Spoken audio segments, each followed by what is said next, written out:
This episode of Out of Spec Reviews is brought to you by Magna. More on that later. Hello and welcome to another Out of Spec Reviews video. We're talking electric trucks, F-150 Lightning, Rivian R1T, and Hummer EV. I've driven all three of them. I've made videos on this channel of all three of them. And I want to talk about my impressions of each of the trucks and how I think they fit into their markets. All right, whirring away in the background is a 6.6 liter turbocharged diesel V8. And man, does it sound awesome. No secret, I'm a truck guy. No secret, I am a combustion engine lover. That's where my passion of cars comes from. But also no secret, I think it's so important that we electrify vehicles for as many applications that make sense. Now, the reason I took this truck, this is a 2500 heavy duty Silverado, really awesome truck, 3,000 pounds of payload, got the gooseneck attachment in the back. I got to tow a big ass trailer this week, and electric just doesn't work for what I need to do. This thing weighs almost 20,000 pounds. No electric truck would have the capacity. B, you can't buy an electric truck. You can't just walk up to a dealer and buy one right now. There's waiting lists, they're sold out, or they're way over sticker, at least at the time of this recording. And so I think we need to start just right off the bat with the understanding that electric doesn't work for every application today. And there is still a place for diesel engines. There's still a place for work to be done to increase efficiency in combustion engines, whether it's diesel, gas, or whatever have you. And I just think there's this stigma going around online that it's like, if it's burned stuff, it's bad. And I get it, but like, there's applications that don't work for electric right now. So anyway, that's just right off the bat. We're talking about three electric trucks and where I think they work best, my impressions of them, and you guys asked me which one I would buy, which is a bad question. And I think we should start with going through the trucks. I'll share my impressions, what I've done with them, and we'll move on from there. Anyway, cruising along in comfort here. Amazing how comfortable heavy duty trucks have gotten in this 2500. Now, if you're interested in an electric version of the 2500, which is actually pretty sweet, I have a video reviewing Magna's Intelligent Force driveline in essentially this same truck.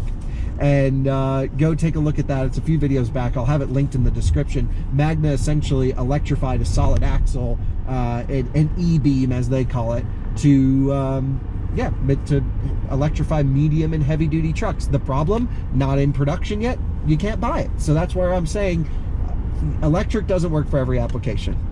But that was an awesome truck, and the future is looking bright. So let's start with the first electric truck that I've experienced. It is called an EVUM aCar.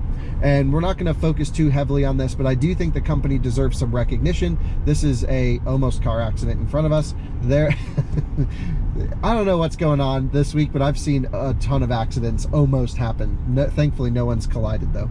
The EVUM aCar was this really cool little green tiny pickup truck that I fell in love with, and it was actually the first electric truck that I've ever driven. Now, it's a little city urban, it only does about 50 miles an hour. I can't remember the exact specs on it, and thought it was like just a rough and tough little thing to work around a farm or ranch or municipalities, and really loved that vehicle. And that really started the electric truck movement for me. I'm like, wow, so many applications where you don't need massive range, where you just need to put stuff in the back of a vehicle. And I thought that really accomplished a ton of them. They had some issues at the time. They were just starting production. They were in production, but they were just starting to build it up. They're all built in Germany, just outside of Munich. The guys are awesome, and so I encourage you to check out their website. We'll be back in Europe next month or in 2 months, so I hope we have an opportunity to catch up with them and see how that story's going. But let's talk about the big three trucks that you guys want to know about. 1, Rivian R1T. This is a new electric automaker. I don't need to explain what Rivian is, and the truck is insane. 835 horsepower, quad motor, insane capabilities from a suspension standpoint. Really, 4 motors gives you insane ability to tune the driveline to do so many different things, and I've just fallen in love with it. I think it looks great. I know the looks are polarizing. That doesn't play an impact on what I do with it. I thought it was a pickup truck that worked really well for what I need. Sort of a small truck that can tow a lot, 11,000 pounds, that was unbelievably well crafted, so solid. I mean, we beat the crap out of this truck for what, 3,000-4,000 miles in a week, towing with it, road tripping, off-roading, and have since now have a lot of friends who own Rivians, and they're all having great experiences. Pretty good charging at 220 kilowatt peak or so, still 400 volt system architecture, does have some thermal things that they can work out, but that's all software. So I think that truck is unbelievably solid. Wouldn't hesitate about buying one immediately in my eyes, and was just so impressed with it. So, you know, the Rivian is that lifestyle truck that I would want. You can see we live here in the mountains of Colorado. It's absolutely gorgeous. We have great off-roading trails, great camping spots, and being able to just go on a dirt path to a nice camping spot in silence is wonderful. Although I will say, we're driving this diesel truck. You can't really hear it. It's when you nail it, you do, and it actually sounds awesome. So that's never like a plus for me. But like, here, I'll just demonstrate how great this thing sounds. Ready? Yes. Meaty, love it. But I get a lot of you guys are not into that. So electric's awesome because it's so fast, so instant, and really great. And the Rivian handles really well. It's the first truck that goes beyond just truck duties that I've ever driven and actually can be fun in other ways. You can shred it up a back road. I have a whole video of that. You can actually off-road it. Most pickup trucks are not off-roaders. They're too big, they're too bulky, they don't have the articulation, they don't have the breakover angle, and they're not meant for off-roading. They're meant to get you to the job site and back.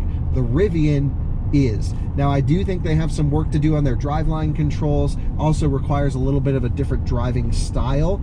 We've had a lot of conversations about locking differentials or virtual locking differentials in terms of having motors simulate that. So when you have 4 motors, essentially to lock a diff, you need to target the same wheel speed left and right, or that doesn't matter so much. What you really want to do is just apply power to the wheel that has the most traction. And we took a Rivian off-roading for our overlanding channel and found that with a traditional driving style, that strategy didn't work and didn't work well. And that can be adapted with software. What I think you need to do with the Rivian is just get used to a lot of wheel spin and just apply a lot of throttle to get the wheel with traction moving. And so, you know, this just requires stuff, and we'll have a whole video about that. So Rivian R1T, it's small, it's premium. You can take it out to a steakhouse dinner, or you can go rip it around in a mud field. It kind of is the do everything, have one vehicle in the garage that can literally do everything, keep up with sports cars on a back road. Great luxurious interior, in my opinion, with a fantastic Meridian sound system. Good driver assistance, although it requires pre-mapping. Good charging, all around stellar vehicle, one of the best new vehicles on sale, bar none. But it's expensive. The things I just spec'd one out, it was like $86,000, which for what you're getting with the truck is actually, I think, really reasonable, because you're getting 3 or 4 cars worth of capability in one. And so in my eyes, yeah, like I think it's worth every penny, but it's still, no question, a lot of money. Some people either choose not to or won't have the ability to spend that much money on a vehicle, which brings me to the over $100,000 Hummer EV.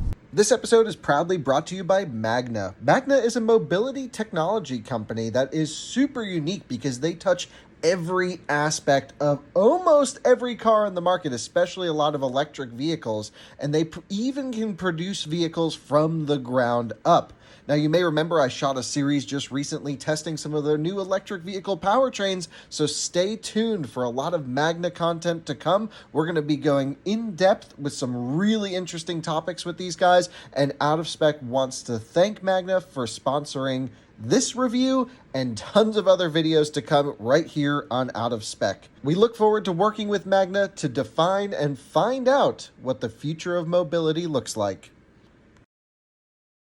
And the Hummer EV to me is really that Miami CrossFit vehicle. I said that in my review, and that kind of stuck with me, where it's just in your face, it's angry, and it really brings that Hummer vibe to electric. Now, I think it's actually really cool because it's the first time I think we've ever seen this crazy, eccentric pickup crate. I don't even know what to call it. Just an insane vehicle with an electric powertrain, right? So up to this point, most people think of Model 3s, very sensible. Model Y, very sensible. Audi e-tron, okay, a little bit more luxurious. Oh, Taycan, that's a little sportier. This is just like, we're going crazy. Hell yeah, America, Hummer EV. Big, bold, and honestly, extremely capable. The powertrain in Hummer EV, the battery pack architecture with the 400 to 800 volt switch, it's got a lot of good tech in there, and I kind of appreciate just how crazy GM went. Now, I would say we have lived through the GM dark ages. You know, I'm driving a Chevy right now. Things wonderful. We're kind of past that early 2000s malaise, just this brutal time period where GM didn't really make anything exciting or anything amazing, and we're kind of back in that engineering spirit of the 80s and 90s. I remember a good friend of mine had a C4 Corvette with you know, like silver plated seats and a digital dash and speakers in the headrest and like crazy stuff for back then. I feel like we're there. GM is an innovation company, whether people choose to believe it or not. One of the first head-up displays in any vehicle. I think it was in the Grand Am GXP, one of those things. And it's really like we're back with Hummer EV. We have, you know, huge suspension changes, massive castings for the lower control arms, crab walk. By the way, I bought a Quadra-Steer Suburban, so when we compare rear wheel steering to Hummer EV, we'll have their original rear wheel steering with Quadra-Steer. A lot of people don't know they even made that, so rare. Only 16,000 vehicles total, so now they're back. I feel like we're coming into like the golden age of GM, and it feels like it's really led by a lot of the electric components that are going into their vehicles. Here we are, a beautiful Colorado dirt road here in Bellevue. And so I'm just so excited for everything going on at that company. I think they are a little bit behind. They got a lot of catch-up work to do. The Hummer EV certainly isn't going to be the mass market vehicle that everyone's expecting it to be, but the Silverado EV can be. And that's really built on a very similar platform, similar battery architecture, similar motors as the Hummer EV. And I haven't driven it, so I can't really talk about it yet, but I have seen it in person. I think it looks awesome. Really love the mid-gate fold down. Feels like the original Chevy Avalanche. And yeah, I just really like it, and you know, should be good. I can't wait to try it out. So Hummer EV, definitely like the big, bold, you know, big dudes are gonna get out of this thing. Gold chains, CrossFit, that's Hummer EV, and gotta love it. I just think it's so cool. Not personally for me, it's not something I would consider buying, but really impressed with the acceleration, the robustness of the platform, and just how crazy that vehicle is. And watch my review, you'll see how soft it is on the road. It's just like nothing I've ever experienced. And then we get to, I think, the most important truck for last, which is the F-150 Lightning. The F-150 Lightning is the right truck at the right time. It, in my opinion, blends, you know, the right amount of power, the right amount of capabilities, the right amount of build quality, the right amount of scale, you know, at a run rate of 150,000 by next year. It seems to be that Ford understood everything needed to go into a pickup truck that's helpful to the common man, and they priced it well. They priced it at $40,000 base, and that truck, by the way, is all the truck you would ever need. You don't need anything more than the base truck. That's the most impressive thing about it. And you know, the problem's just going to be availability for all of these trucks, no question, but especially the base F-150, unless you're a fleet customer. It sounds like 1 in 5 F-150 Lightnings will be the Pro version, the base one, but that's really primarily going to be allocated for, yeah, fleets and businesses that are buying 5, 10, 30, 150, 500 of these things. We're talking massive scale. The thing that I like about the F-150 Lightning, aside from the price, is that it's on the same cab and chassis of the best-selling truck in America. So all of your accessories from your regular F-150 are going to fit right in it. It's got a wonderful ride with independent rear suspension now. It can still tow 10,000 pounds, like it can do the stuff, you know, but it just feels so right. Love it. And genuinely have nothing to complain about, you know, with F-150 Lightning. And that really brings me to, I guess, you know, the end, the question everyone keeps asking me. We got cows crossing the street right here in front of us. We got cattle running across, so we'll just wait for these guys. They're so cute to go. I love cows. A lot of you know that, but I really do love cows. All right, so we'll throw this thing in park and we'll wrap this up. So Rivian R1T, Hummer EV, F-150 Lightning. I've driven all three of them. They all have a insanely different character, an insanely different use case, and honestly, I could see a case for you buying all three of them. And they all are so different. None of them overlap, and we are really living in the golden age of electric right now, because everyone's taking a different strategy. Everyone's trying to figure out what to do, what not to do, how to do it. Little baby calves going. And so a lot of excitement in the auto industry right now. I'm lucky that I get to drive all this stuff and cover it and, you know, sort of be involved and hopefully share my impressions with you and help in your buying decisions. But at the end of the day, if you're asking me, should I buy a Rivian R1T, a Hummer EV, or F-150 Lightning, my suggestion to you is yes. There you go. Whichever one suits your needs the best. And I think we have a pretty good clearing right now, so we're gonna go for it, because we gotta rock and roll.